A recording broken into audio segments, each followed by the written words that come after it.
Let me tell you a story about old Salty 65. He's ex-Navy and he's one hell of a guy. You know his stories, they're gonna make you feel alive. So come on and subscribe to old Salty 65.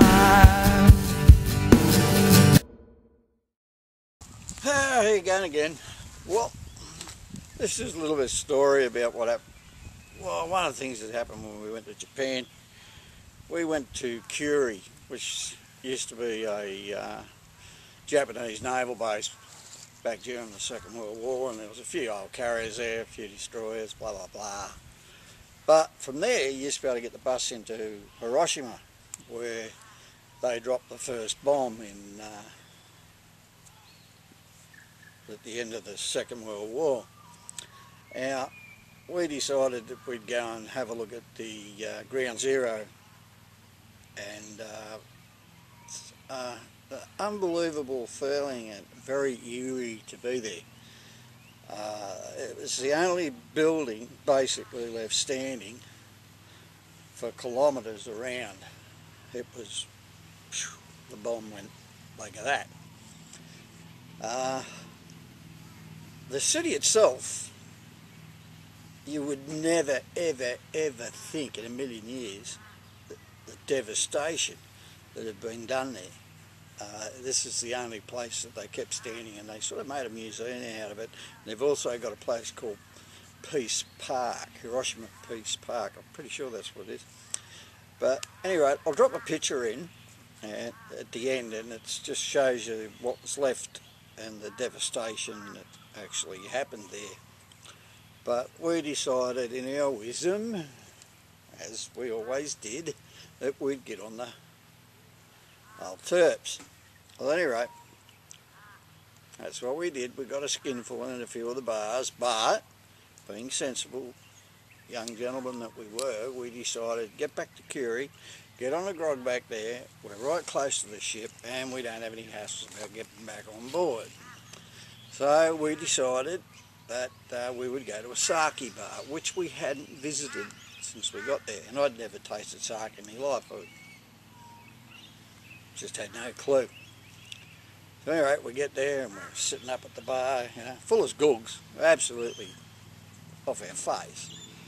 And the guy behind the bar says, "How would you like it? You know, how much, whatever." And I said, "I want it like you guys drink it in a little bowl, you know, and you heat it up and all that sort of rubbish." So the guy does a little thing and goes through the tradition of doing it just to please us. I think he did it more than any other reason. But anyway, he poured it into the little sake cup, and I get it to about here. The fumes hit my nose. I went off the chair, on my back, just about maggoted. The smell of this stuff literally knocked me off the seat. It was absolutely horrid. But the next day we went ashore and I did try it, but I was sober, well, basically sober. I had a hell of a hangover, but I tried it cold and it wasn't too bad. And I can remember we used to, well, we bought it for souvenirs, but we never ever got it in through Sydney Heads. We had to dice it. But it was a bottle of about that high, about that round, and it cost 10 yen, I think it was at the time. It was absolutely nothing. Although I think even back in those days the Australian dollar was on parity with it. But anyway, 10 yen didn't mean nothing to us. We didn't care. We had more money than sense.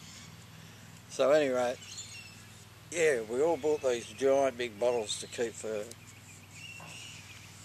trophies, but no, we never got to keep them. They ended up getting diced along with a lot of other stuff. But that's just another little story. I got another one too, but it's a little bit different. That happened in Kuri. Yeah, it did. But anyway, I'll just drop that picture on the end of this so you can have a look at what was left. But it looks a little bit different today because they've cleaned up all around the place and that. But it's, yeah, I've been there. I've done that. Okay, catch us later. Bye.